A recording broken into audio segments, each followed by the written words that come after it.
The Still Loading podcast is brought to you by the wonderful people on Patreon. Amazing people like Gilmer, Kevin from the Bit by Bit Foundation, Ryan K, Matt aka Stormageddon, Stephen P, and Mr. Biscuits have all been wonderful enough to support the show over there. So if you would also like to get your name read at the beginning of an episode, along with a bunch of other goodies, go over to patreon.com/stillloadingpod and check out everything it has to offer.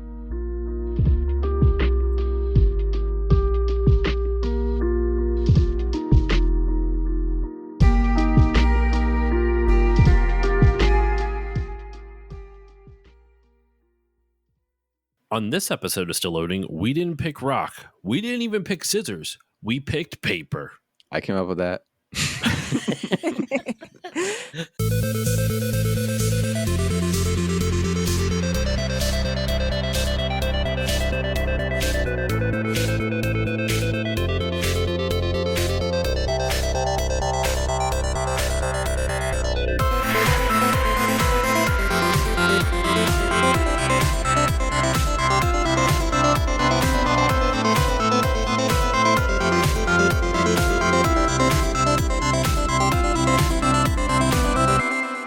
Hello, everyone, and welcome to this new episode of the Still Loading podcast. I'm your host, Josh Koval, and today's episode, we are continuing through our series of Mario RPG games. This should be, if my calculations are correct, the second episode of the series. So we are covering the very first Paper Mario game for the Nintendo 64. And joining me, that voice you heard in the background right there, two returning guests that have not been on the show in almost 5 years. It's not quite 4.5. They were last on in the ancient year of 2020. Stop. when we were still in the midst of a worldwide pandemic, the P word. I guess I don't know if we're allowed to say that anymore. Anyway, I am joined by friends of the show from the Online Warriors podcast, Nerdbomber and Techtic. Nerdbomber, Techtic, how are you doing today? We're doing great. We're happy to be here, and we're happy to talk about some paper. Yeah, stoked to be back. It has been quite some time since you have been on the show. Hope you're both doing well. It was nice to catch up before recording. Normally, I jibber jab a little bit, but you can tell how much we missed each other because we were talking for almost an hour before recording it. So this is going to be a great time, I can tell already. And as we always do, as we are wont to do, to borrow a phrase from my pals at Retro Hangover, as we are wont to do, we always start off with our personal experiences and how we first played the game that we are covering. And normally I would throw it over to my guests, but the reason I'm going to start here is I have no experience with this game prior to covering it for this episode. The most experience I had was I remember seeing commercials for it and being like, that's stupid. Who would play a game where Mario's made of paper? That's just silly. Why would this just seems stupid? I didn't understand that it was an RPG. I didn't even know what an RPG was when it first came out. When I first saw these commercials, it was before I had ever played Final Fantasy or anything like that. So no frame of reference. All I knew was that Mario was made out of paper, and therefore for some reason, in my 11-year-old mind, I thought that was stupid.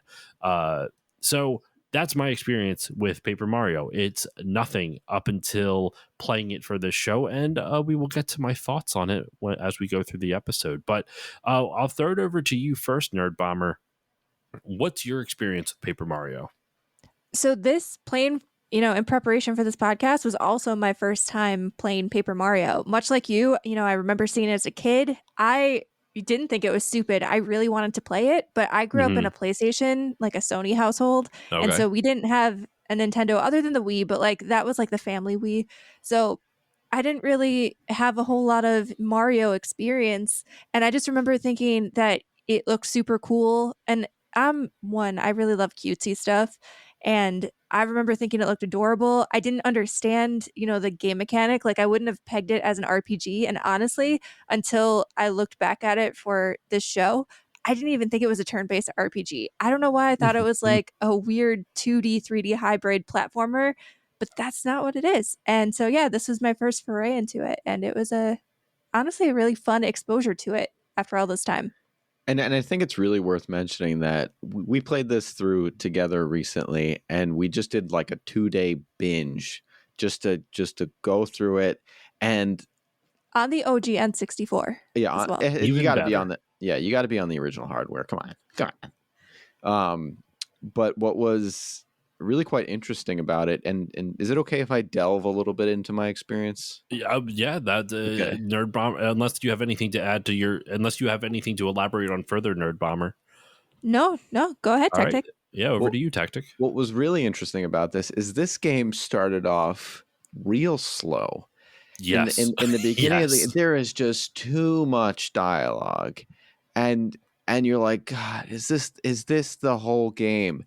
And it's almost becomes like you just want to just stop. And then at some I'm not it's so strange because at some weird point it flipped to I gotta finish this. I gotta finish this. I gotta finish this. I think it was when you just start getting more abilities and you can actually have strategy other than the one single jump attack, where you can leverage, your power ups, your badges, your partners, and things like that. This game really starts to take off. Unfortunately, after chapter 1, and I know what you're thinking if you've never played this game. Oh, chapter 1, that's the first chapter. The It's a prologue long is chapter. like an hour and a half, Yeah. maybe more. It's again all dialogue, nothing, and it's so hard to get through that. But then, and like I said, once you get through chapter 1, you have to get through chapter 1. That's when you've got multiple partners and things like that, and that's when you want to give this game a chance. So if you're curious about playing it, please get through prologue and chapter 1. Now, Honestly, I will say when we were playing it, like he was kind of complaining through the prologue, and I was like, this is gonna be horrible. And then I tried to break for like a lunch snack, and he was like, "No, I'm locked in. Oh yeah, We're not eating yet." So once the flip switched, the or first day switch we played flipped. till 2 a.m. Like that's wild. Yeah. Now, wait, real quick before we continue on with the experience of playing it, what was your did you experience this at all prior to this episode, Tactical, or was this your first experience playing Paper Mario? Paper Mario for me, I didn't see commercials on it as a kid. It was akin to a fever dream where I was like vaguely aware of its existence. And when the 1,000-Year Door came out, that's when I was like, all right, I can mess with this. Okay. So that was your first foray into the Paper Mario series? Yeah. Okay. So for the OG Paper Mario, did you play it before this episode, or was it now that I know you got into Paper Mario through 1,000-Year Door, did you ever go back and play the original, or was this your first time playing the original? This was my first time playing the original. I specifically acquired it for this purpose. Oh, I'm honored. I feel honored for this. Oh, So any excuse to broaden my N64 collection. Let me be clear. So then my next question for both of you would be, what made you, when I was like reaching back out, because I haven't, I wanted to get you guys back on the show after all this time. And I said like, hey, we're covering a bunch of Mario RPG games. What made you both want to talk about Paper Mario with me? Like what specifically about Paper Mario, I guess? So as I said, one, it was an excuse to broaden my N64 collection. Two, it was my way of I could have broadened it through Nintendo Switch Online, but I'm like very anti Nintendo Switch Online because the way that they sold it was like, hey, if you have it online, you get all these games. No, it's like you get all these games if you pay even more money. There's multiple tiers, yeah. So I very much wanted to go into a Nintendo 64 Mario, and this one just seemed different than the rest, would be the way that I describe it. It was just because the Mario formula, aside from if you get into things like Super Mario Sunshine, things like that, it really hasn't changed that much over the years. I guess not. I would say where the OG, not OG, but the Mario platformer games where they really change. I would say the closest thing to them changing would have been Odyssey, because in the 2D games all kind of followed a similar path, with the overworld map and all that other stuff. And then the 3D games, they would give you hub areas where you could then get a certain number of whatever it is, stars, shines, the whatever it is in each level. And then Yeah, and Odyssey, Odyssey kind of was its own thing. You know, there's hundreds of stars in each I'd level type of thing. I'd sort of akin that to the Super Mario Sunshine era. That's why I said that one aside is kind of those ones. I guess you can lump together in my head at least. I've bucketized. I think I'm making that word up, but It's fine. I've I get what bucketized my Mario games.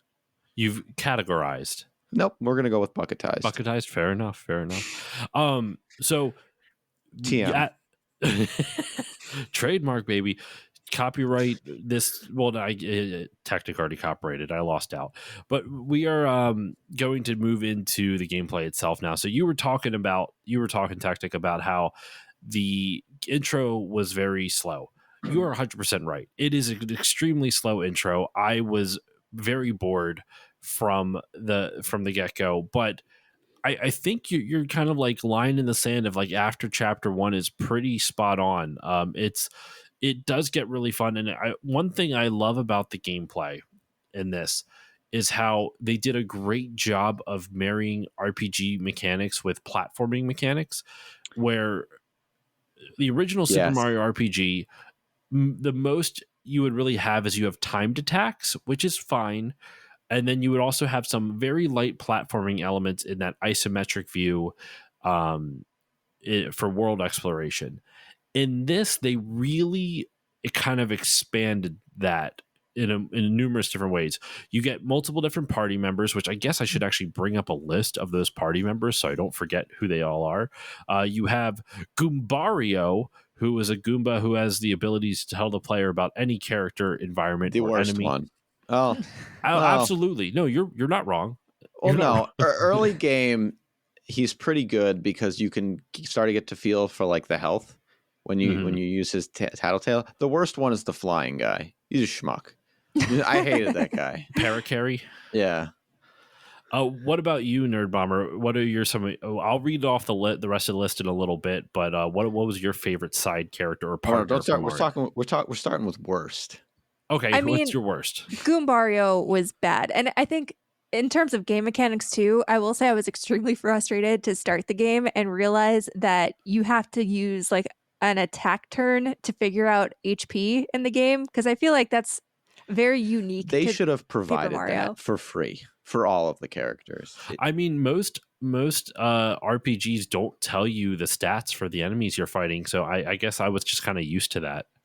I'm gonna throw a pretty one that I don't know if you might have heard of this one, maybe not. I don't know. It Pokemon. Yeah, but that's one RPG out of a sea of RPGs that don't typically do that.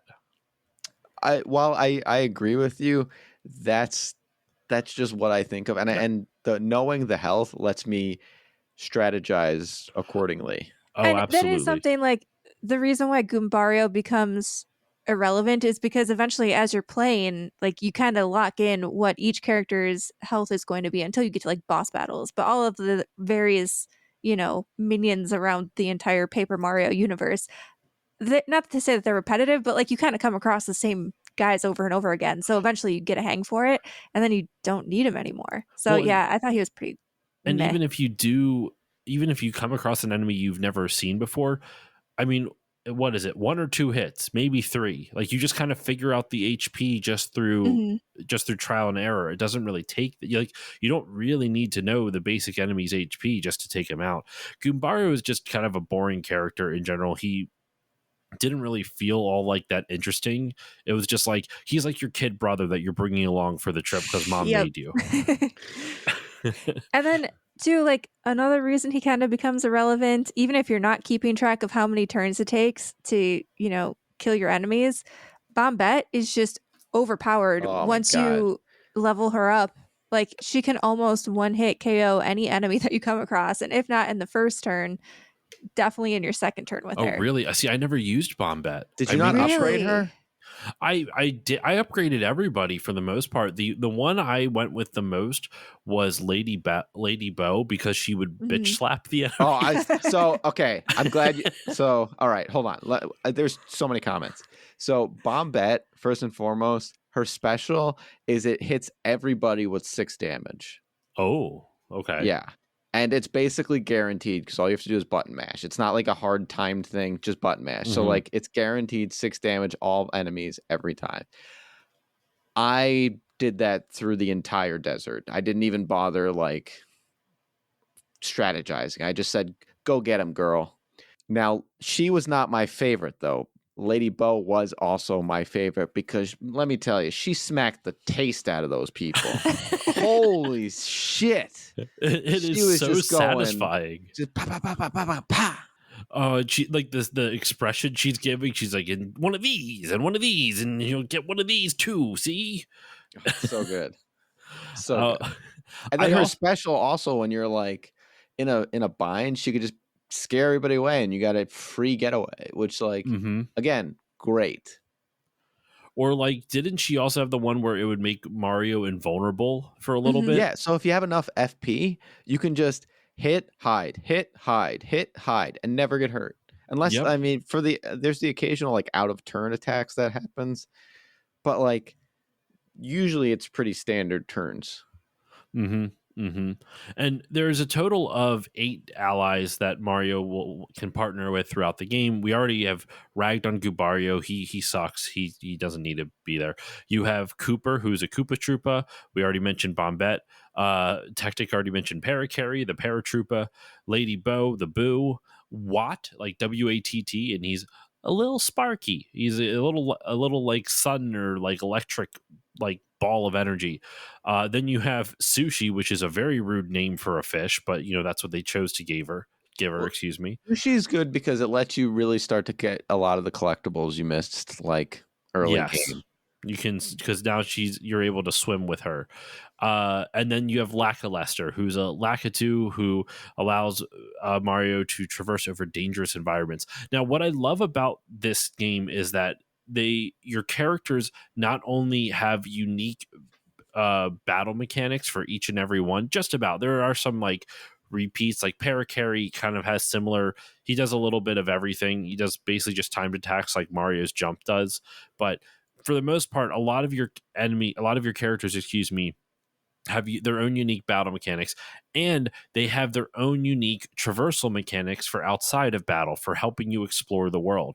And that's that I bring that up to kind of bring it back to what I was saying in the beginning. How is I love that they marry the platforming elements to the RPG mechanics really well, where to do an attack you have to do some type of like, it's not technically like a platformer mechanic, but it's kind of like that. And that was very intentional. They wanted to make the players feel like they are always actively doing something to help Mario and his team get to whatever's next. So instead of just hitting A or the confirm button and watching attack play out, you are still doing the attack, whether it's because you're mashing a button, whether it's because you're holding a joystick in a direction and letting go, or you're timing an attack, or you're what are some of the there's the one where you waggle the joystick back and forth. Mhm. That was I'm annoying, gonna but snap my kind of fun. joystick. I'm like terrified I'm gonna break it because I go hard because the whacking of the joystick to the left, Mm-hmm. that's what gets you the good slaps. I love it so much. I love Lady Bo so much. So But wait.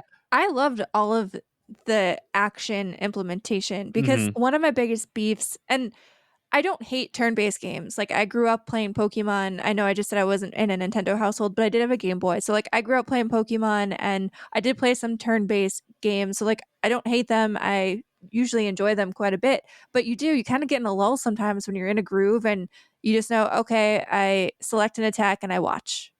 And I select Mm-hmm. an attack and I watch. And it becomes more passive, whereas I always felt engaged because, like you said, you're always doing something. Even when you're selecting and strategizing, there's something to do at the end.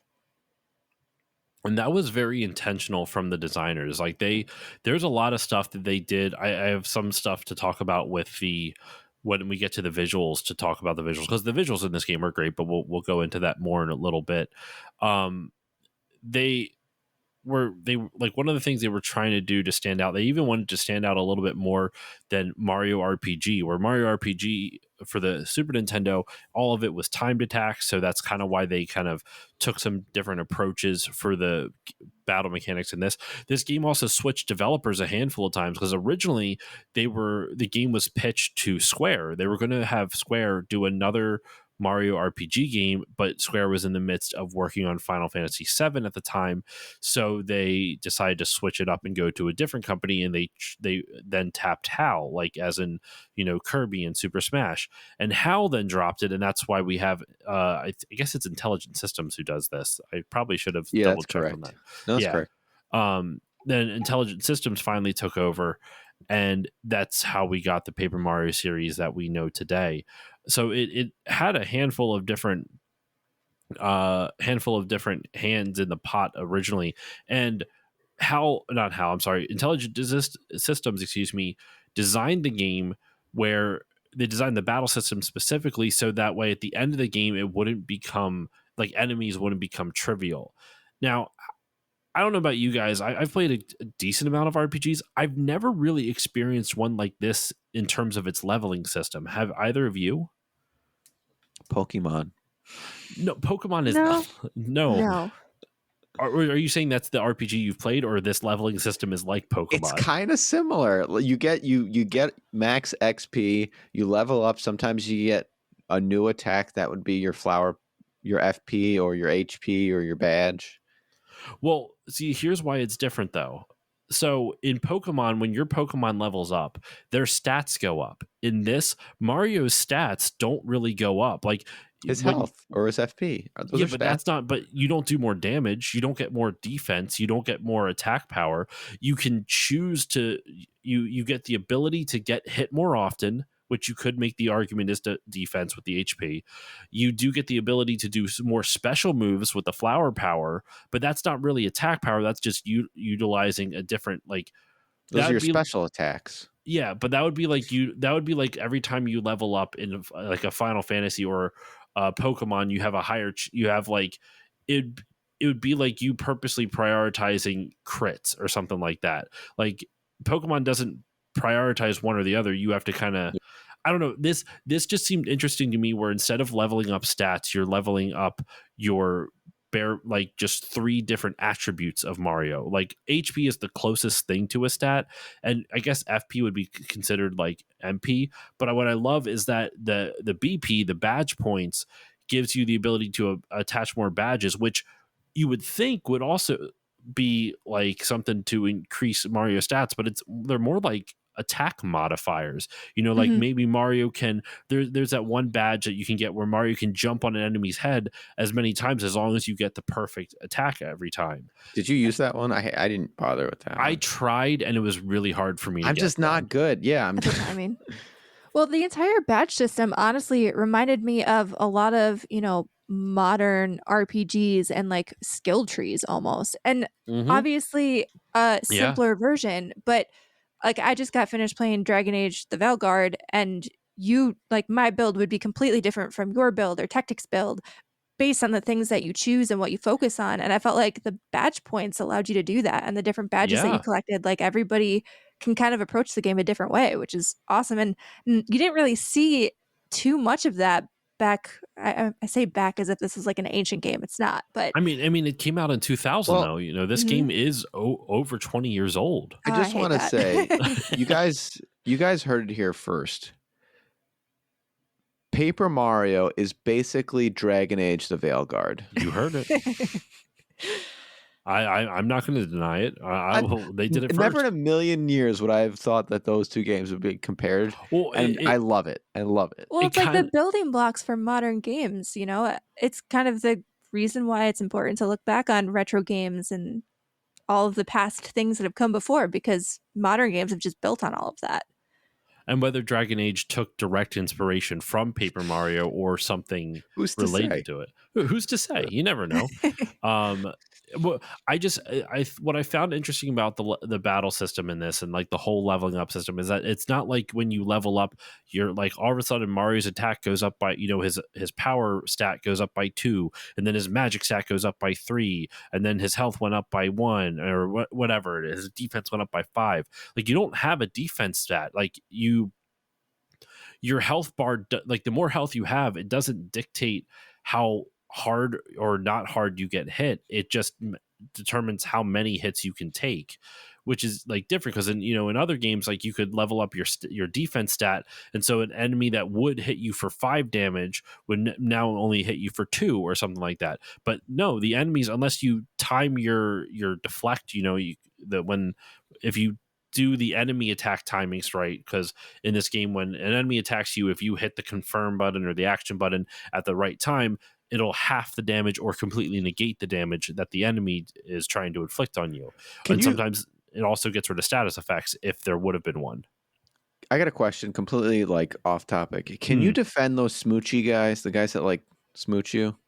I was able to once, and I don't What? remember how I It's did it. possible? I feel now I'm worried that I'm misremembering. I think I did it once, and it was like, because essentially for there's someone who popped in on one of my streams who was saying all enemy attacks run on a certain timer. Like like this enemy runs, after 4 seconds, that's when you would hit the A button. For this enemy, after 2 seconds, that's when you'd hit the A button. Problem is like I don't know when that timer starts. So even if I can figure out an idea of it, I don't. Is it the moment that it's their turn? Is it the moment that they move? Is it like when does that timer begin? So I wasn't really quite sure that I was able to do it just once and then never again.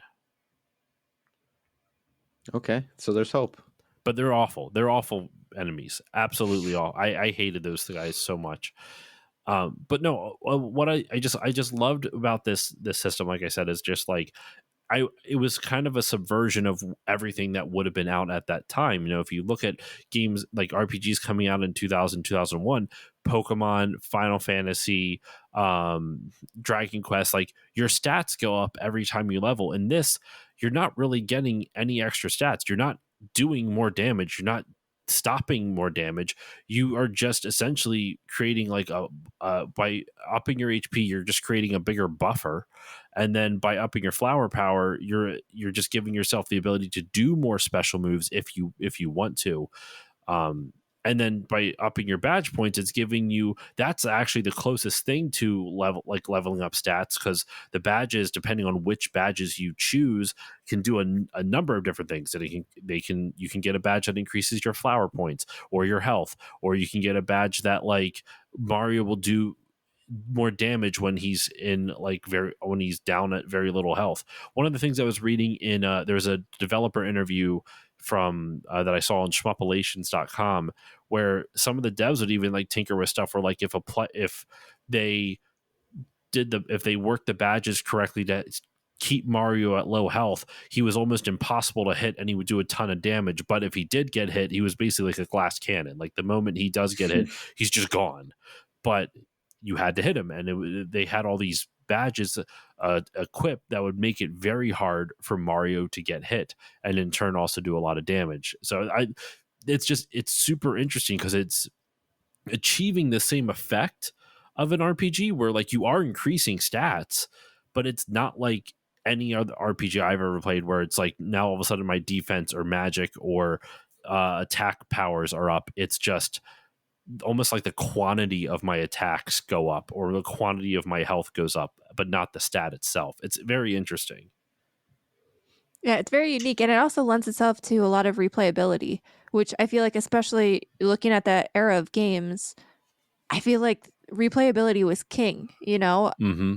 Games built in, whether it was difficulty and just trying to get you to repeat over and over again, or introducing, varied mechanics. Like I said before, all of our playthroughs are probably very drastically different in how we approach the game. And for the time, that is just a boon. I mean, we even see it now. People love being able to get value for their money when they buy games, and they want to have a long playtime. And so you could, finish this game in 20-ish hours, but then you could, start over again. And aside from having to sit through that prologue again, you get to do a completely different approach to the run. Did you guys experience that? One of the things that they went after with this battle system was that they didn't want the enemies at the end of the game to become trivial. I mentioned that before, but I didn't really go into that further. to differentiate themselves from other RPGs, they came up with the idea of splitting up enemies based on their weaknesses, meaning some enemies you can jump on their heads, others you smash with a hammer. And because the stats don't really go up or down, even like an enemy you can take out relatively easily because they only have like 2 HP, they'll still deal like 2 HP, like 2 damage to you, even if you're like 20 levels higher than you were at the start of the game. I thought that's interesting. So where you can't even like, even at the end of the game, like enemies, it's still easier because you've now gotten like a few hammer upgrades, but it's not like your level does anything. You've just progressed through the game, so you got a few hammer See, that's upgrades. why I said Bombette. Anyone less than 6, they don't even touch me. But then as we progress through the game, there's suddenly bats, or I forgot what they called the bats, but there's basically bats, and like things are hanging on the ceiling, and That's so why you I got can't one hit them. That's why I Like, got the hammer quake. right, but Knocks those suckers down. it makes every Ba-ba-ba-booey. encounter like you have to think about it. It's not just going to be a trivial, I'm going to throw Bombette out there, because then you have to be like, okay, well, there's varied enemies here, and I have to approach everything slightly differently. Yeah, but like I said, I'm pretty sick. you know how to use that Bombette action right over there. Absolutely. That, I'm telling you, that and the hammer quake, dangerous combination. Now, besides all the stuff within the battles, the characters that you could play that would help Mario out also did stuff outside of the battles that would help you traverse different environments, with the exception of Goombario, because he's a piece of shit. No, I'm just kidding. Yep, But agreed. he's not. He wasn't good. Cooper could, like, if you used his ability, it basically was like a little shell, like a little shell stomp, and he would kick the shell out to things over ledge, so you could pick up items that way. You could hit blocks or switches with it. Bombette could blow up walls. Paracarry could carry you for a small period of time like over gaps. The amount of times I thought I was like, this guy's gonna drop me. I just did not like Paracarry. You know how like when Yoshi does like his double jump and he's like just kicking his little legs as fast as possible, and then he just gets those last couple inches of air? That's Paracarry for the entire game. It's like, I think he's gonna make it. I don't know. Bow would help Mario become invisible or transparent, which you could do in battle, as well as it was important for some things out of battle. Some platformings too. There was like, periodically you'd be on a moving platform that would go past like a laser field, so you would have Bow turn you invisible, and then that way you would just pass right through it. That was kind of cool. The little sun thing could light up rooms and reveal hidden objects. Sushi, the cheap would allow you to swim, and then Lackluster would allow you to traverse over dangerous environmental things, like spikes or fire or stuff like that. So I want to throw it over to you, Tactic. Like, what were some of like ones that you did? Which of these did you enjoy the most outside of battle? Like, which ability did you enjoy the most? And I guess to keep with the theme, which did you hate the most? And then go to which you enjoyed the most. So outside of battle, Boo. Or Boo. Bow. Because it was an ability that you can use with enemies if you just kind of wanted to not bother, as well as there were obstacles like spikes that would come out of the floor and things like that, where you can not have to worry about time it. You can just chill, go invisible, wait. And those kind of obstacles, and like you said, the lasers and things like that, I found her to be this more engaging things, where a lot of the other characters were just kind of, hey, go fetch this or go do this. The fish, I'd say, is pretty on par with Bo. But I don't know. It was very like specific scenarios where it wasn't really applicable outside of water, right? So I'd have to say Bo was God tier. She's just God tier on everything. Oh, I thought you were going to start with your least favorite, and now this makes a lot more sense. I was like, these all sound really good. Sorry, that was my favorite, and then the absolute least favorite, and it's not so. Was it Koopa, the early game shell guy? Yeah. And there's a reason why he was my least favorite, because I had such high hopes. He was my early game, hit multiple enemies guy, and I really liked him. But to just have him be this glorified item fetcher, I just feel like they could have did something so much cooler with him. And I know there were worse things and useless things like Goombario, sure, but like it makes me more upset about the wasted potential.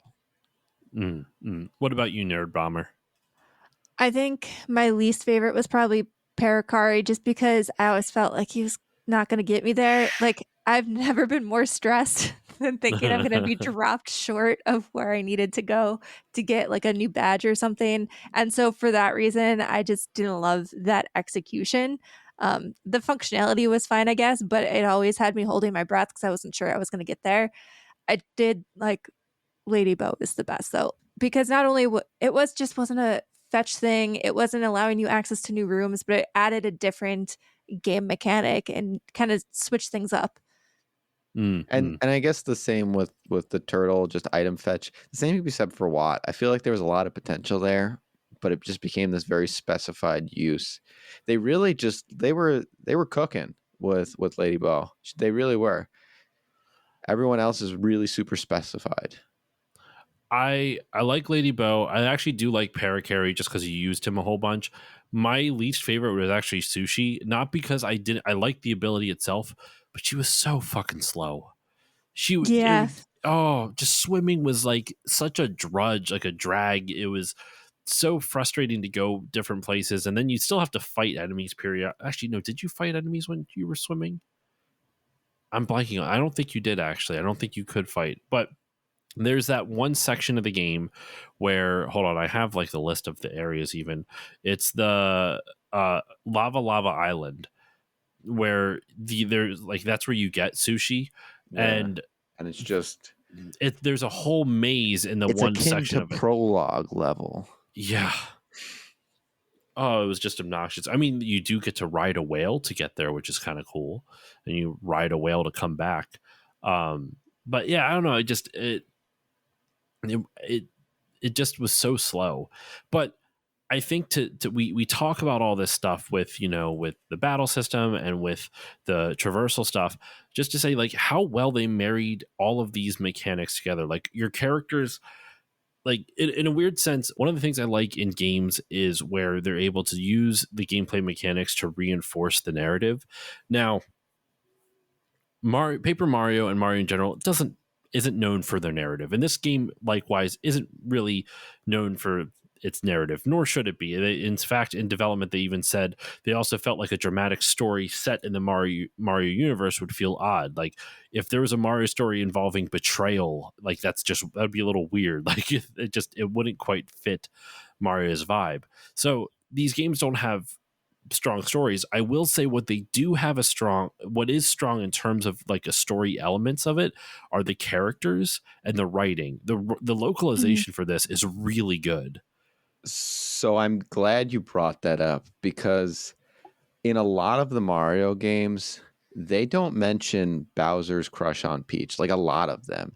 Mm-hmm. In this one, they did, and I was always kind of like, as far as my exposure, and maybe I wasn't paying attention, but when I watched the Mario movie that came out recently, I was like, where are they getting this from? It was this. I mean, well, Odyssey, he did try to marry Peach. Oh yeah, but but that one still felt more like a I'm gonna get you, Mario, than actually just trying to marry Peach. This one is very much like he talks and he has dialogue, and like the vibe of this game, the dialogue is very Looney Tunes-esque in a good way. And to one last thing on the battle system that ties in with this, all of the characters' abilities reinforce their character, the character that Intelligent Systems made, where like Bo is a boo, so of course she goes invisible and that's how she uses it, but that's also kind of like the boos scare, like they scare the town villagers and stuff like that, so it all kind of ties in together. you know Goombario is like this nerdy kid, which is why he knows all this shit about everything, whether Well, he's even like annoying or when not. he would tell you about the different enemies you were facing, like they even put in color commentary. Like it wasn't just like, oh, this guy's HP and attack is X. He actually had like color commentary in the dialogue, which I thought was a nice touch. They also, even with the way that because they didn't have voice acting in this, the way they kind of emoted was by doing different text effects. So if it was like an old person talking, maybe the text would waver a little bit. It'd be like, "Hello, a young person." Yes. It was. Yes. It's Yes. I yeah. forgot about the font. Yeah. And like even the spooky characters, it was all like in the wavy font, you know, the characters that Mhm. were supposed to be like slightly evil or spooky. And Exactly. I love, don't get me wrong, I love me good voice acting, but I feel like that really did add more character to the characters. Theater of the mind. It was theater of the Exactly. mind. I was trying to even find quotes because there's a lot of like really fun characters. Like Colorado the Explorer is just insane. I love, like, he's always trying to find treasure, but his wife is always mad that he's never home, and she's constantly trying to get Mario to like get him to come home, until he like finally gets in trouble. Like he travels to, like, the end of the game, he travels to an ice village, and his wife is just like, fine, if you're just going out there, just don't bother coming home again. And just she like, but you have to like deliver letters to him, which Paracarry is a mail carrier, and you also have to deliver letters to other people, which is also really Because he funny. sucks at Also, his yeah, job. can we talk about how terrible this guy is delivering letters? He's just dropping them all over the place. Oh, he's awful. All the characters are just, there is so much character in all of these characters, and I can't get over like the localization and all that stuff. For you guys, what was like some of your favorite non-playable characters? Nerdbomber, I'll start off with you. What were some of your favorite characters in this world of Paper Mario? Well, I mean, technically, I guess it was sort of playable, but not really. You're not doing any of like the battles or the world exploration. But I loved, like, I don't know if you've played the Spider-Man PlayStation games that recently came out. Played the first one, the Insomniac one from 2018. I did not play the second one yet. So the Princess Peach kind of, I'll say missions lightly because it's really just you're hitting buttons and then going to eavesdrop on Bowser. Those felt a little bit like the MJ missions in the Insomniac Spider-Man game. And I love that for her. I feel like Princess Peach usually doesn't have a lot of agency, and it's not like you're doing a whole lot with her. It's really just a vessel for progressing the story forward. But I thought that was hilarious. And also the fact that like she's just sneaking around the castle and then they never catch her except maybe a couple times, and they just like literally throw her in her room. I thought that was hilarious. And they never bother to figure out how she's getting out of her room so consistently. And there's a few times like Specifically, the way they is lifted her up gave me a cackle every time. and like they're literally staring at the fireplace as it's rotating and nobody notices. I love it so much. I love it. That whole section is so wonderful. And like there's so many, and I love how, like, you know, Bowser will be like, oh, he can't beat me here unless he does this, but he's not here to hear that, which is breaking the fourth wall in a really fun way. And then obviously Peach has Starry or whatever, Sprite, I guess his name is, I forget the name of the character. Is it Sprite, the little star? I thought it was Twink, right? Was it Twink? That makes more sense. And this Twink would just give you the information that you already knew, but do it much more succinctly because they already knew, the player knew all this information. It's great. What about you, Tech? Oh, sorry. Good. I was just gonna say there's even a little chunk of dialogue where like Princess Peach is caught and Bowser is like grilling her on all of Mario's like biggest fears, and there's obvious choices where you can just be like, oh, he definitely hates mushrooms, do not give him a mushroom. They're the worst. I love that. Very, very good Very character. Looney Tunes-esque. Yeah, exactly. What about you, Tactic? Any characters, non-playable characters that stick out to you?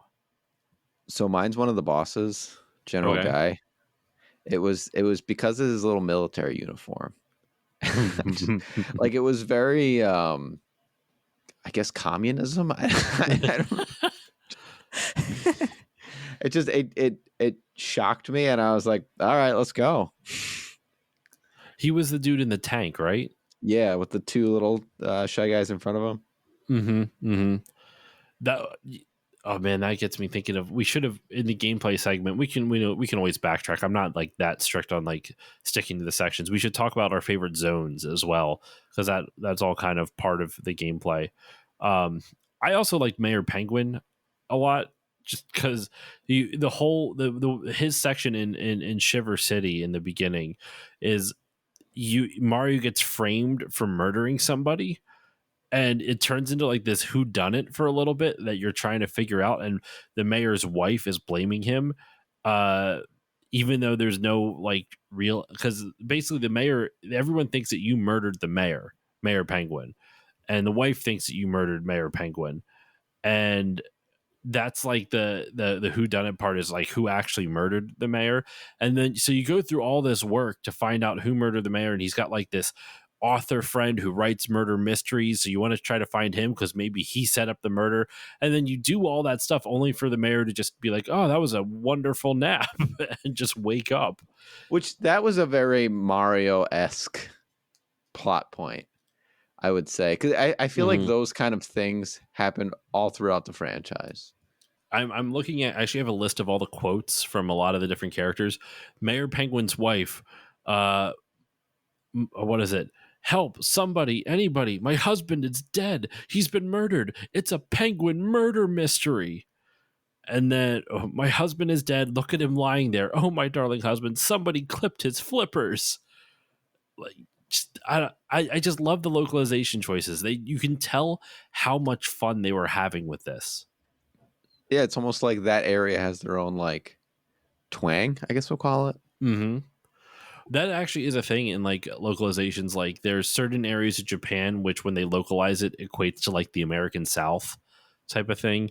Or like might be, there'd be a different area that might they equate to like New York or like East Coast, or another area to West Coast or stuff like that. I only know of of like the South, but um this game to me is a good example of why localization is so important, because there's been a, like, not to get into a heavier topic, but there has been a weird pushback online of like anti-localization, where people get mad it's not direct, like an exact translation of what's in the Japanese text. And a lot of times it's because, like, jokes don't always translate across, cultures and stuff like that. So localizers have to look at what the intention of the joke is and find a way to make that joke work, or whatever it may be, in whichever like market they Oh are yeah, I mean, localizing it for. anime is huge for that. Sometimes they change the entire like paragraph of what's being said because it makes no sense. So I've told this anecdote before. I should say I've told it. I've repeated it. I had a guest on the show a couple of years ago, Jeremy Blaustein, who did Pokemon, like the TV show. He worked on localizing the Pokemon TV show. That's a cool resume point. Oh, he also did the localization for the original Metal Gear Solid, for Silent Hill 2 and maybe 1, and Symphony of the Night. Like, dude's done a shitload in the industry. He also was the voice director for Silent Hill 2 and 3. But he was awesome to have on. Super nice guy. And he told a story about how he got fired from Pokemon where, and I apologize, listeners. For the long-time listeners may have already heard this, but if you haven't, there was a joke in the episode where I guess it was Professor Oak has a brother. I didn't watch as far into the show, who always speaks in puns and stuff like that. And oh yeah, I remember this. and so he did that in Japanese too, but the joke was Pimanchu, which I guess it was literally translated to like steak chew, like steak, like the meat. And you can't translate, like, it was supposed to be a pun of Pikachu and whatever the word for steak is. I don't know if it's like Peem or Pimon or something like that. So the joke was a pun of Pikachu plus steak, which works in Japanese because of the similar sounding words. Steak chew's not a fucking joke in North America. That makes no sense. You can't translate that directly. And so Jeremy told the funny story about how he asked his director, he's like, hey, this joke won't work in English if I translate it directly. what direction do you want me to go with this? Like, I could write a couple different jokes, but what direction do you want me to go with this? And the guy basically said, just shut up and translate. And he did not appreciate that, and that's how he got fired. But Wow. yeah, I mean, translation is an art. And I mean, it's going back even to ancient times, translating between languages. It is an art. And I don't know if people always understand that, because cultural differences are very, very apparent once you start digging into languages. Mm-hmm. Well, and that Jeremy has been a very vocal advocate, and I do agree with him, especially when you hear like stories like this, that localizers should be credited should be given writing credits in some instances. Like, if you do a straight translation, that's different, but when you localize, you're having to write jokes, you're having to come up with things on the spot. I shouldn't say on the spot. You're having to come up with things that keep the intent of what the original translation is trying to impart, but maybe it just doesn't work in English. Or like, what if it, like, for example, like if, in the 90s and you had 1,000 different like Monica Lewinsky jokes, right? How would you translate that to someone in a different country that doesn't have that cultural context of the Lewinsky scandal? Or if we go with a much more modern reference, like how would you, if you were localizing to someone and they don't know what like skibbity toilet is or something like that? Fucking I people can tell I recorded this somewhat shortly after my recap episode. But how do you translate like localized skibbity toilet? It's an internet meme, and if that Yeah, country on doesn't God. get that meme, skibbity toilet would mean nothing to them. So localization, you have to know what the intention was and then find a way to localize it for your for whichever market is. And to bring it back to Paper Mario, they did a fucking great job with the localization of this. There are so many good jokes, and just like the tone is wonderful. It's slapstick, it's silly, it's fun. Bowser still has a little bit of menace, but it's always underpinned by his incompetence. It's great. It honestly, like you said, it's fantastic. It's so well done. There Also is a impressed that- character named Fishmail, like the biblical character of Ishmael, but no, this is Fishmail. That's great. Sorry, I cut you off, Techtic. I was just going to say that was an impressive bring back. Oh, thank you. It's almost like I've been podcasting for over a decade. Almost. Now, to bring it back a little bit further to what we were talking to the gameplay, a little bit, just to bring it back a bit, we didn't get to talk about some of the zones and some of the areas of this game, and there's quite a lot. There is a bunch of different chapters. What is it? There's a total of 8 different chapters. I think there's like there's one chapter for each of the 7 star sprites, which we'll get into like what the objective of this game is later in a little bit. But you have like the Cooper Bros Fortress, you have Dry Ruins, you have it's like kind of the ghost area where you fight the quote unquote invincible Tubba Blubba, the Shy Guys toy box, you have Lava Island, you have the flower fields, and then you have the ice area, like the whatever that's called, whatever I just said it was earlier. What were some of your guys' favorites, like zones? I'll say mine at the very end. I've been going first too often. Tactic, I'll start off with you this time. Just some of your favorite zones. Which zone was the desert castle? The one where you had to find the 3 gems? The dry desert? Yeah, dry desert. Yeah, the dry desert ruins specifically. Those ruins, I felt like incorporated all of the buddies you had at that time. And it was a lot more puzzly than it was just like frustrating, I guess I would say. Because like other ones, I would like the answers seemed to just fall in my lap or needed to be Googled. Like it was one or the other. Yes, there was a lot of times I was pissed off because some of the solutions were just so obtuse. Although like you getting like the to the dry desert. Getting to the dry desert was annoying. Like, can we talk about the lemon puzzle? Yeah. Like, how would you have known to give that guy a lemon? No. Yeah. Thank you. That one I had to Google, but like once I got to the ruins, I was like, okay, this is like a fun castle to explore. Although to that point, this game was made in a day and age where like you didn't just Google guides. Like games were sold with guides. Like there were official Nintendo guides that you could buy for games. So maybe that's, just harkening back I see. to this I makes me don't feel think so they old, would but have like the done that Nathan Bueller. though. I don't think they would have done that with this because this game was meant to be like a first like an like a player's first RPG. Like someone's first RPG are these Paper Mario games, and that's not to insult Paper Mario. Like I think there's actually a lot of deep mechanics in this, as we've already discussed with how the badge system works and how it's so highly customizable, but the barrier to entry is really low. So I don't think they would have made something so obtuse as to like get that dude a fucking lemon. They don't give you any hints that that's what you have to do. We literally we were going through our inventories and we're what are we supposed to give this guy at this point? Like we Oh were no, I so was just getting pissed off that I was like, you'll take a mushroom and you'll be happy about it. And he goes, cool, fuck off. Yeah, after I gave like 4 items, I'm like, I'm not going to keep doing this. What do I have to give this guy? I gave him a lime too, so I was like so close. And but how would you know to do that? Also, on top of that, to get a lemon, you have to explore the desert and hit a tree to get the lemon. Like at least it wasn't like random. Like you can go back and get it every time. So that was nice. But yeah, that part was very frustrating. But it led to, like I said, a castle that was rewarding to explore.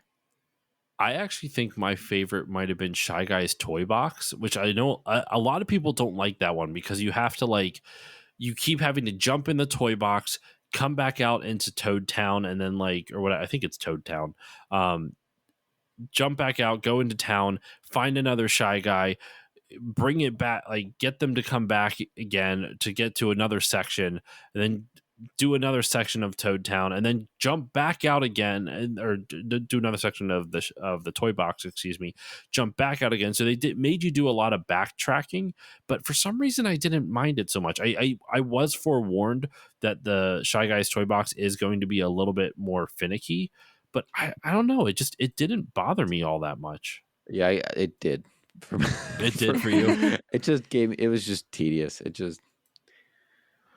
I guess. Yeah.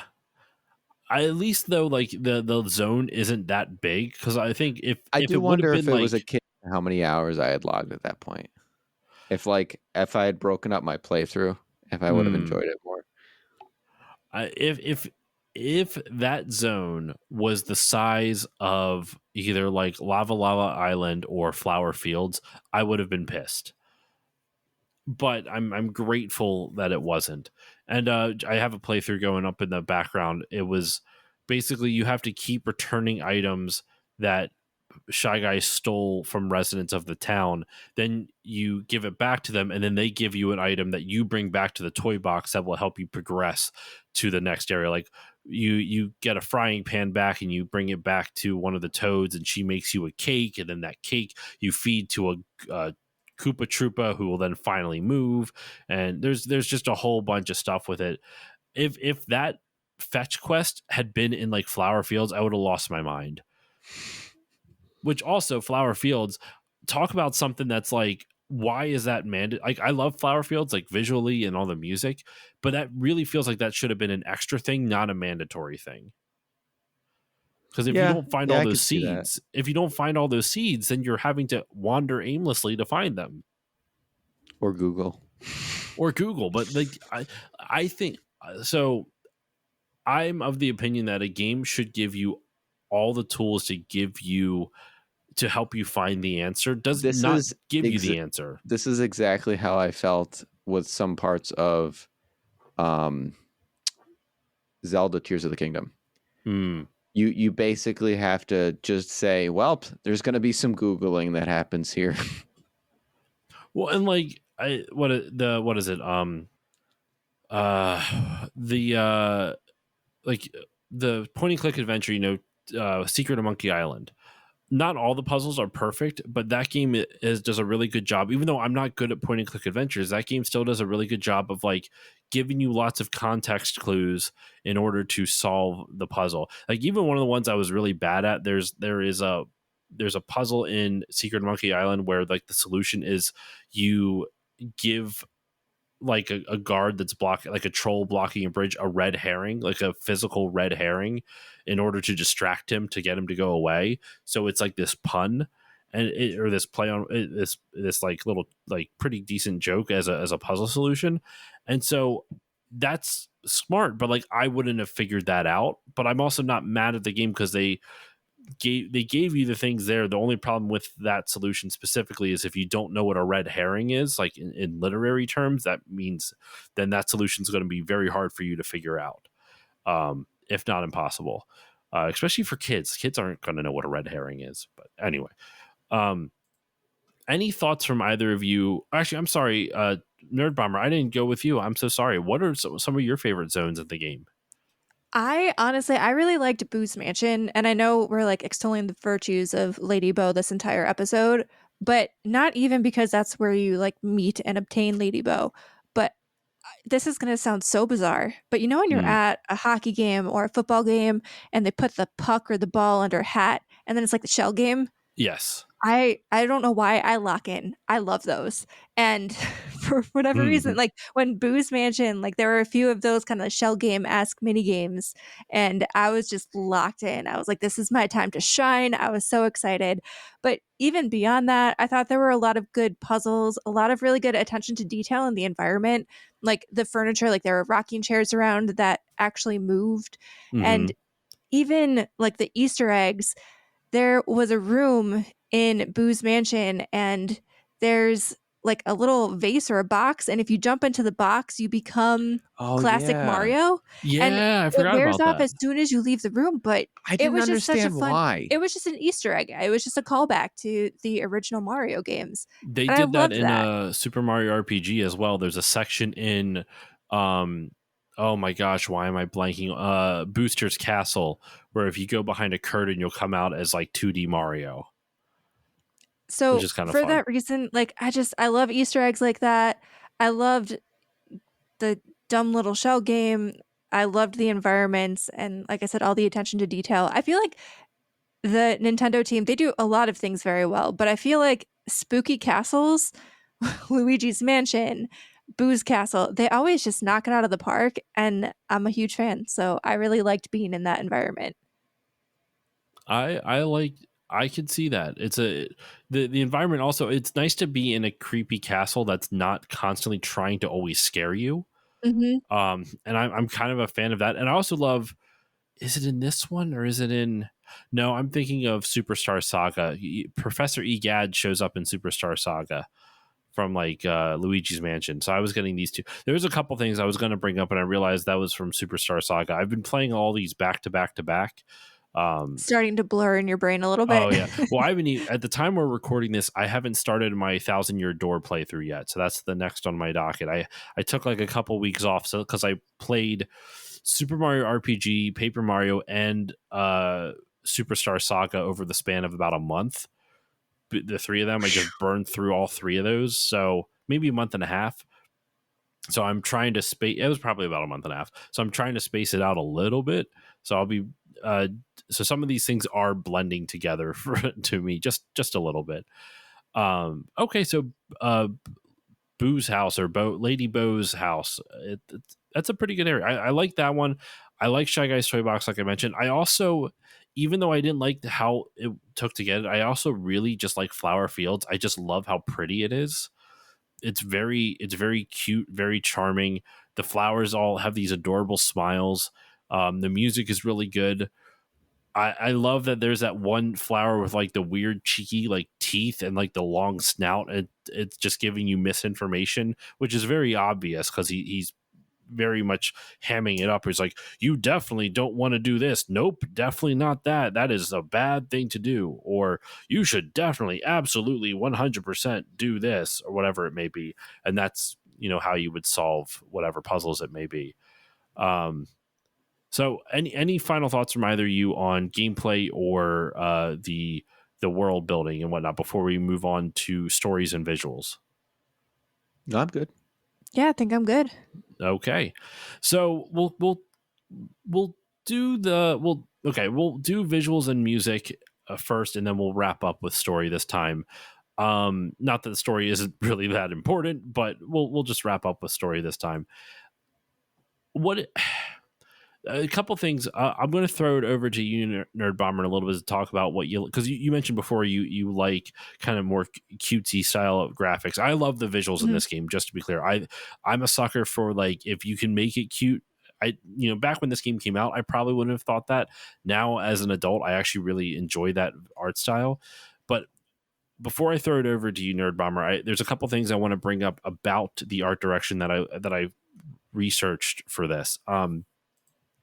Buried in an Iwata Asks interview for Paper Mario Sticker Star, there is a little segment there on, like, the second part of the interview, because usually the Iwata Asks stuff is broken up into, like, one, like, 5 to 6 different, like, sections. And in the second section, called Going All Out with Stickers, the one of the lead artists, Naohiko Aoyama, if I think I pronounced that correctly, talks about how they came up with the art direction for this game. And part of it was they wanted to completely distance themselves from the art of Super Mario RPG, because that was isometric and 3D, like this 3D pre-rendered stuff. But they also didn't want to try to keep up with what was happening in the early 2000s, where, everything was the start of the push to get things hyper realistic. And they're like, well, let's try to go the opposite direction. So instead of creating a realistic game, they went hyper stylized and cutesy and very much of an animated look. And at one point in time, the development team actually split up into different teams, and they were all working on just kind of like coming up with a visual identity parallel. Like, they were all three of them were working on it at the same time, but, like, since it hadn't been locked in, they were all working on different things. Well, Aoyama, who was not on, he was just waiting for it. He wasn't part of the art team just yet. He was just waiting for like work, essentially. In the interview, he says this: while the design team remained undecided, I naturally spent a lot of time waiting. During that free time, I casually, for my own interest and totally separate from the course the team was taking, made a rough image. I hoped it would somehow serve as a kickoff point, and submitted it.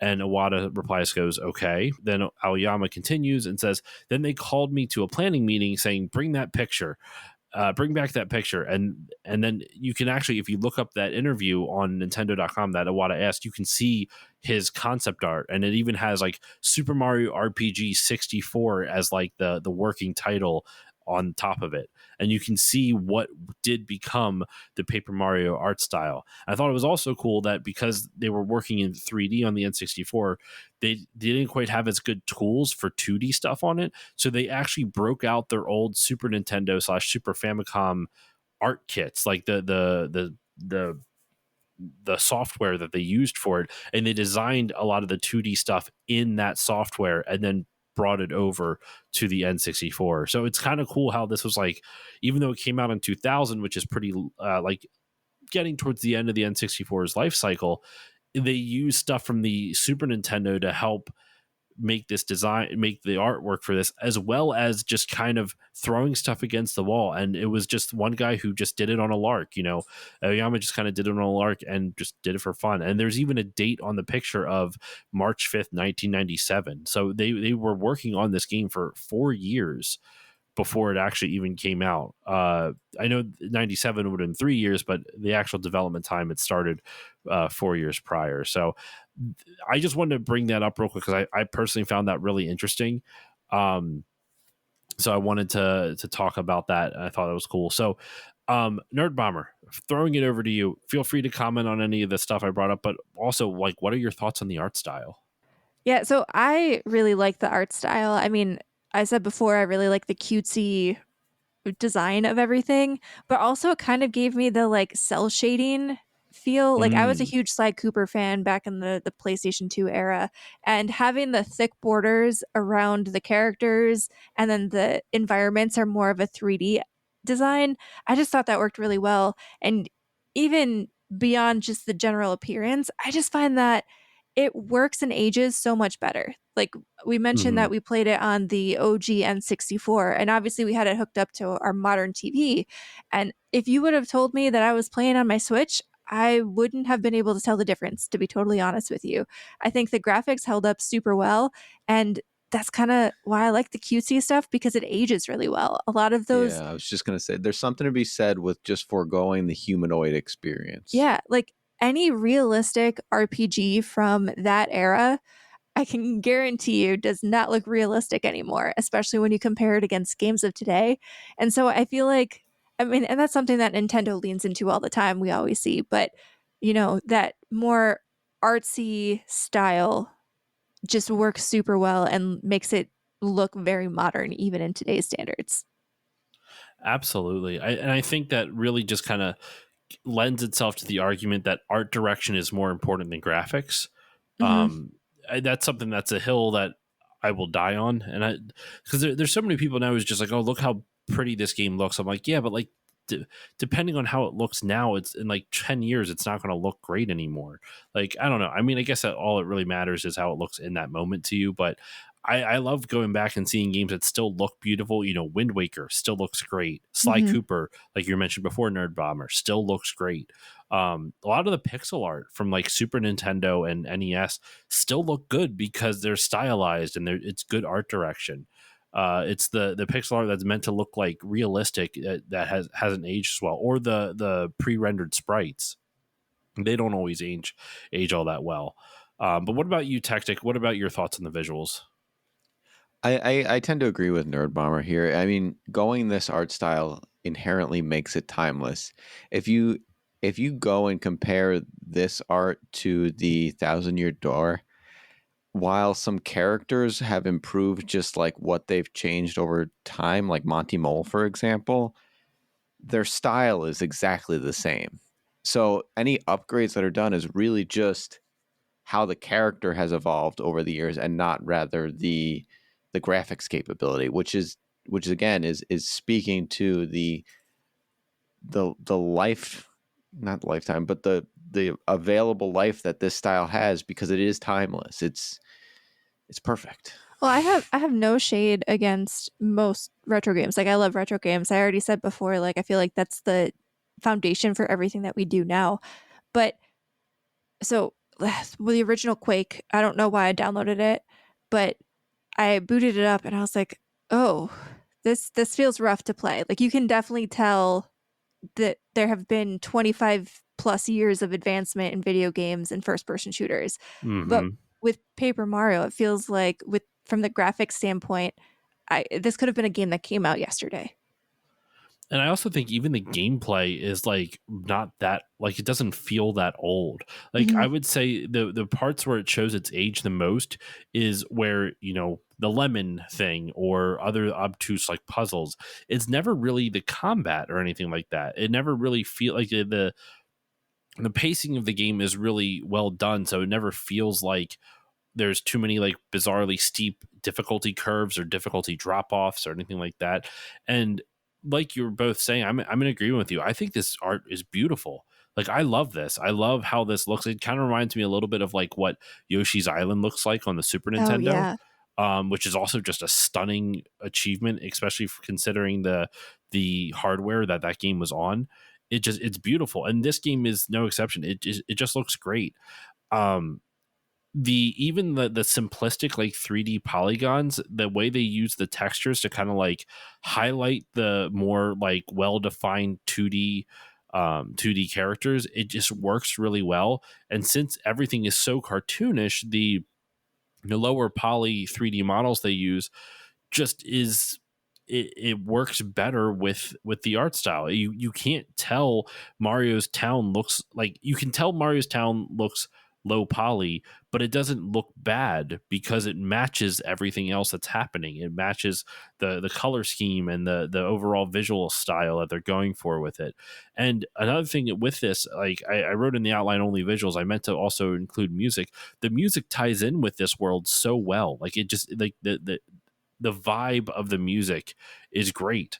And I love how they're able to keep that Mario feel of having, the periodic Mario theme song or like different themes that you're familiar with from the Mario games, and they're able to rework them for this. But also just in general, like how this game, like it's got to be hard to write music for this because you want it to still sound Mario, but it can't be like a Mario platformer because that's more action oriented. This has to have like a different type of vibe to it. Like even the battle music, the dun, dun, dun, dun, dun, dun, dun, dun, dun, dun, dun, like that. It sounds like a Mario game, but like it's a little too fast paced for for the platformers, but it works out perfectly for the battle segments. Just a lot of the stuff about this game's overall aesthetic, its visual identity, the way they wrote the music, it just works so well. And in all honesty, like we were praising the localization before. The localization's like tone matches the visual tone and the music tone. Like just everything about this game's aesthetic just seems to be in sync with each other. Whether in sync, no bye here. It's all great. Yeah, I mean, I would 100% agree. I loved, not only do you have different, scores for every area of the game that fit impeccably well, but even when you have different character dialogues, I feel like different characters had different background music as well that fit their personality and the kind of like cartoony Looney Tune vibe for each specific character, and top-notch job. I mean, honestly, I feel like Nintendo and Mario games, they always knock it out of the park with the music. Like I don't know how they do it, but they always knock it out of the park. I can't remember one Mario game that I've played, and I feel like I've visited a lot of Nintendo games in the last like 5 to 10 years that hasn't had good music. What about you, Tactic? Any thoughts on the visuals or music or anything like that? Music was good on this one. There has been Mario games that did not knock it out of the park. I want to say that there was the one What? there was the one that you and I played where it's co-op, but the music was very repetitive and the depth perception was terrible. I'm drawing a blank here. Co-op? It's got the Toad levels in it. And we ended up buying a whole ass game because of those Toad levels. You're thinking of Super Mario 3D World. Yeah, that's the one. Yeah, I love that game. No, I hate that game. What? The depth Really? it's wild. That game is fantastic, and the soundtrack for that is one of the best. Yeah, I thought the music in I that was disagree. outstanding. Give me Odyssey. Give me any of the 3D ones. Those are where the music was great. I feel like we got to agree to disagree here. Yeah, and the majority wins. I think you're the minority on this one, buddy. Well, well, no, your opinion's still valid. So did you like the overall visuals in this? And you said the music was pretty good, but any other thoughts on the visuals and whatnot? The only thing that I thought was a little off as far as the visuals go is when you toggle the menu on and off, the menu is kind of a lot going on, if that makes sense. I wish there was a way that they would simplify the visuals, or at least have like multiple tabs. So like if you open up your start menu and you go to like just the main one, it would have boots and then the boot name. You didn't need to have like a header for boots. You didn't need to have a header for hammer. You could just show the boots, the hammer, and add one less element. There was just a lot. If that was simplified, because ultimately the game was very pretty when the menus weren't up because it was all balanced. It was well colorized. It was just that menu UI just had a lot. So you're a UI snob is what you're telling us. Kinda, yeah. There's something to be said for a simple, sleek UI. In all honesty, I don't think you're wrong, but I actually have a different problem. Like I didn't have a problem with how they split up the different items. My problem is that if you wanted to use an item to heal yourself or use it on yourself outside a battle, you had to use like I think it was like C left or whatever would like open that up, right? Something like that. Yeah. One of the C buttons would do that. If you hit start and you look at the item in your inventory, you can't use it. You can just look at it in the inventory. So in order for you to use a potion or a mushroom, excuse me, or use whatever healing item to increase bring back some of your flower points or some of your HP or any of that other stuff, you had to use the menu from the C buttons. but if you hit the start button and could view the items from there, you couldn't do anything with it. That was really weird and really frustrating and kind of dumb. Yeah, I knew I'd get you.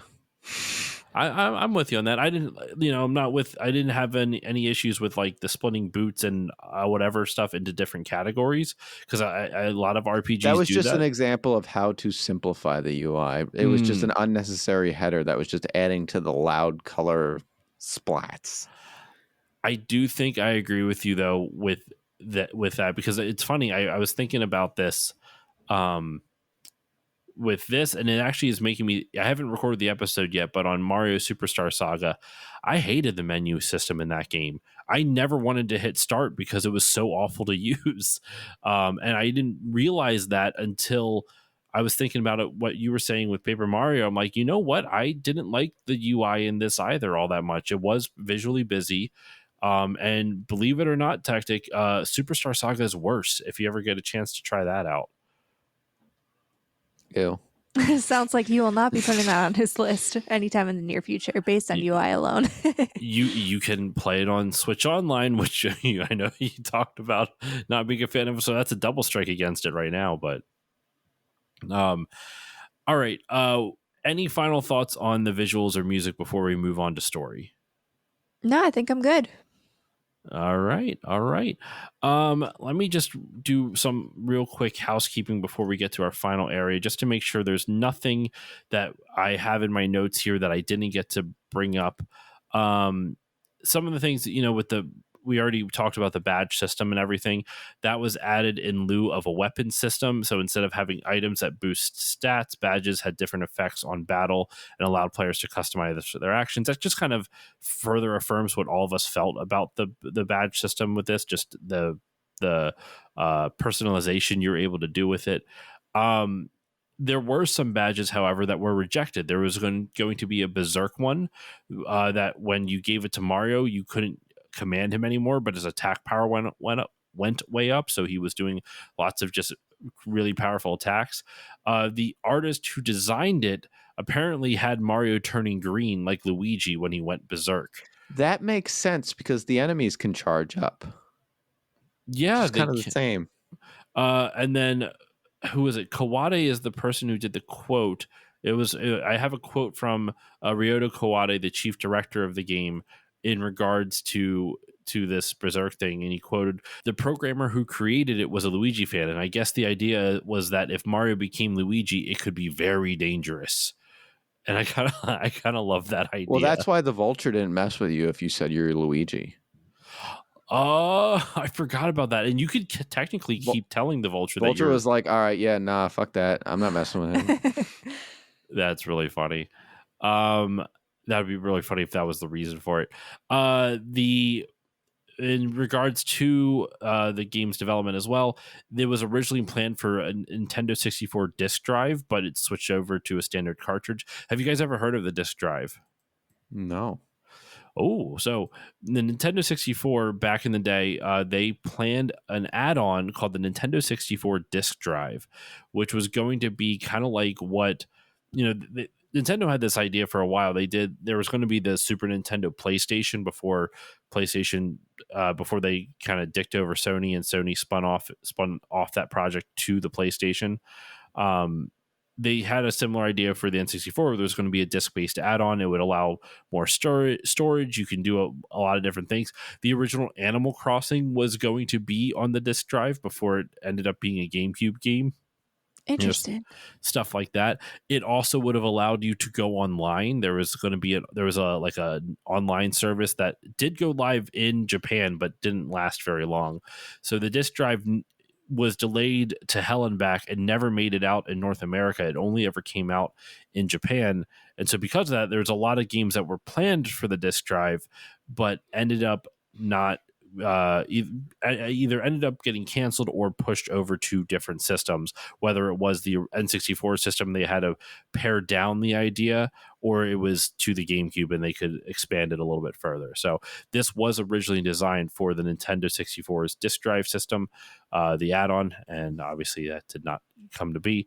And the last little fun fact I have is also regarding the visuals. When I mentioned before that they kind of dusted off the Super Famicom tools, the Super Nintendo tools, they did originally try using 3D models before that for the graphics, but it actually visually looked too close to Zelda, Ocarina of Time, or Super Mario 64, so Weird. it got rejected, and I think that was a smart choice. Yeah, I think this differentiated itself enough then to spin off and obviously become not its own IP, but like subsect of the Mario IP. So yeah, I think that was actually a pretty smart choice. I think this would have just phased into all of the other Mario noise if they didn't make him flat.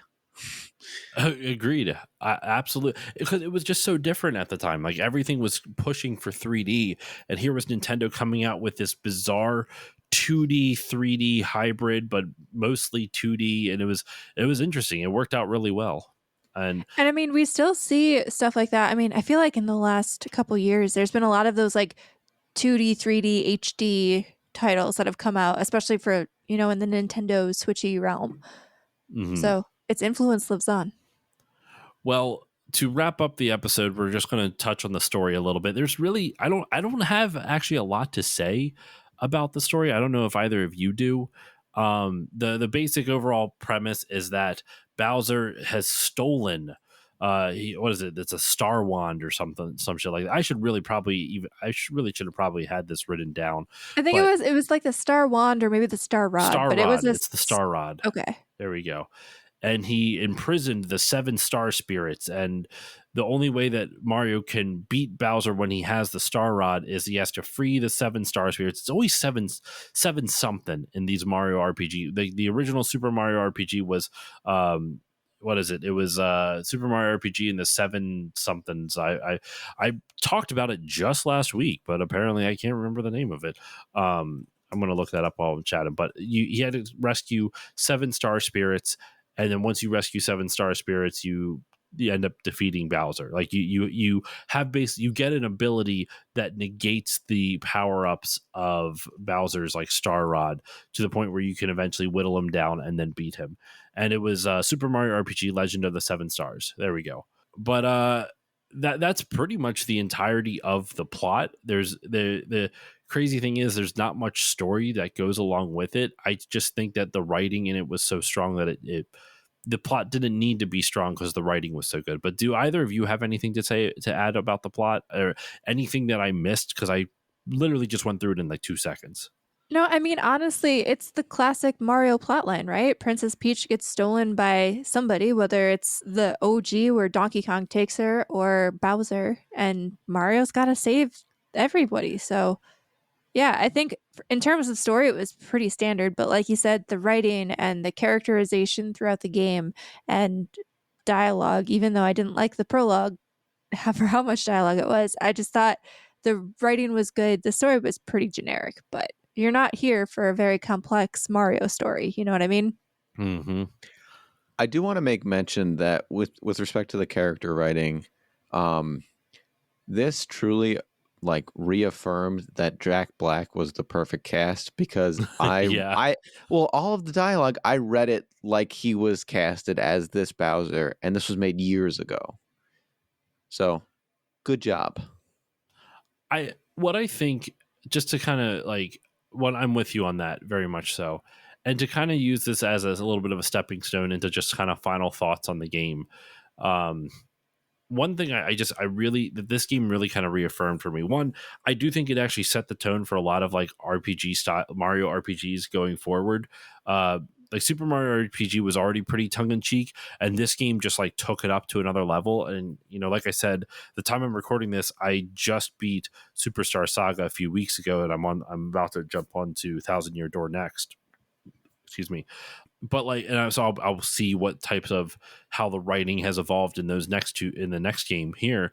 But it really feels like what I saw with Superstar Saga, the writing in that game really felt like it kind of started with this as well. Like it's very tongue in cheek, very silly, very hammy and campy, and it works really well. And what I think this game does, and what Mario games do in general, it for whatever genre that you click with, Mario seems to find a way to tap into that childhood joy feeling Oh, really, yes, really well. absolutely. So if you're a fan of platformers and you play a Mario game, it's just this beautiful, free flowing expression of just movement that you get to play around in this sandbox and jump around. And whether that's 2D or 3D, like, whatever floats your boat with it, like there is something in both the 2D and 3D versions of Mario for you there.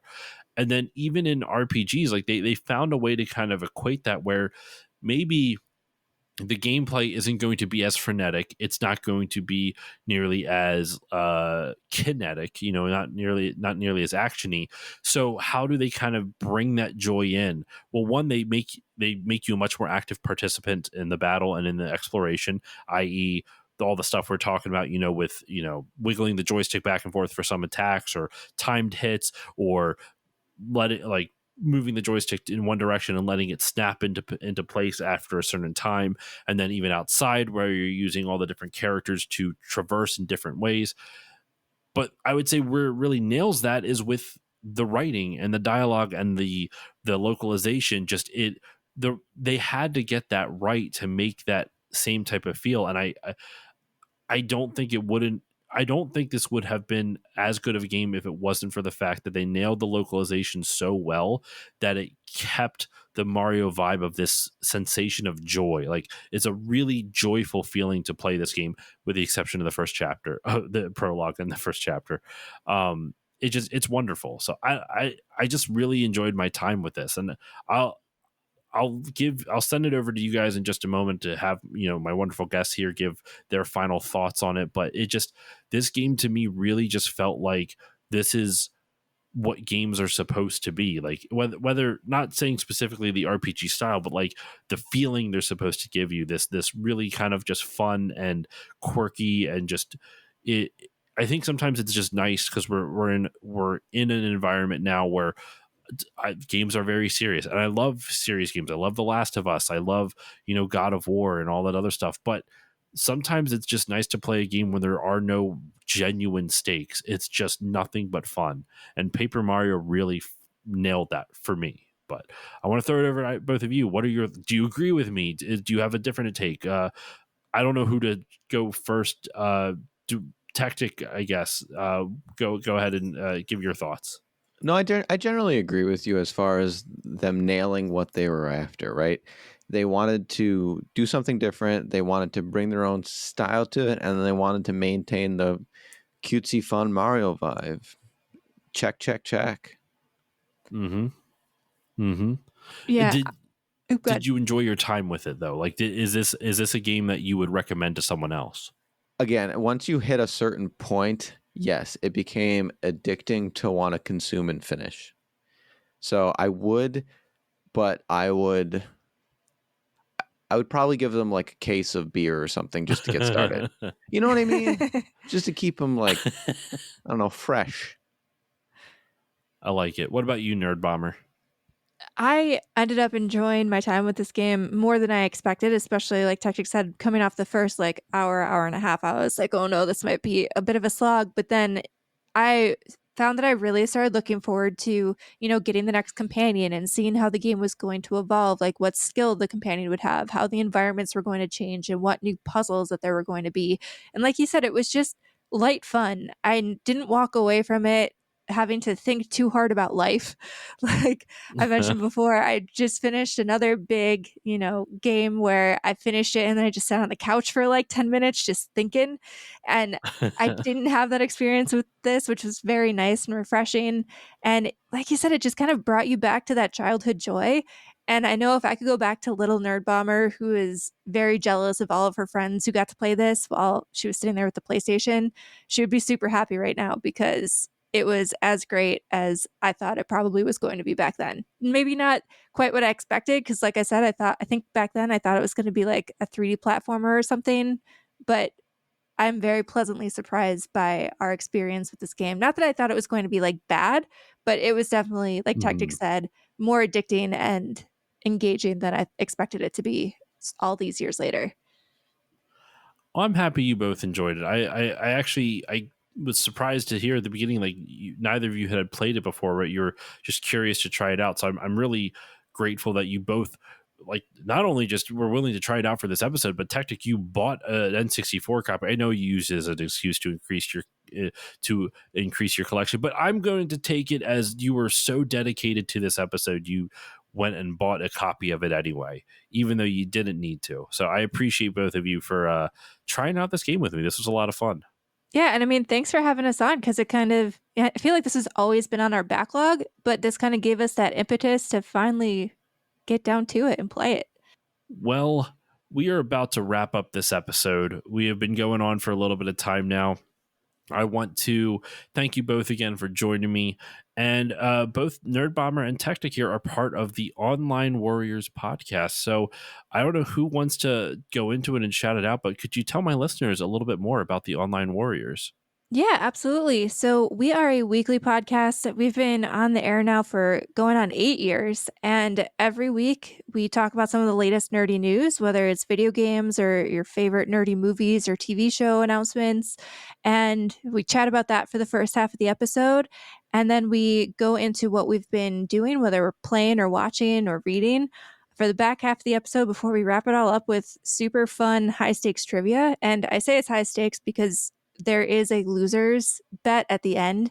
And so, for example, Tactic lost a few years ago and he had to try putting a slice of American cheese, like a Kraft single, on a slice of apple pie, which we had heard was a good thing, but we were skeptical that it might also be gross. So, the high stakes, he tried it. It ended up being better than he expected, but loser got to tell us all that it was actually not that bad.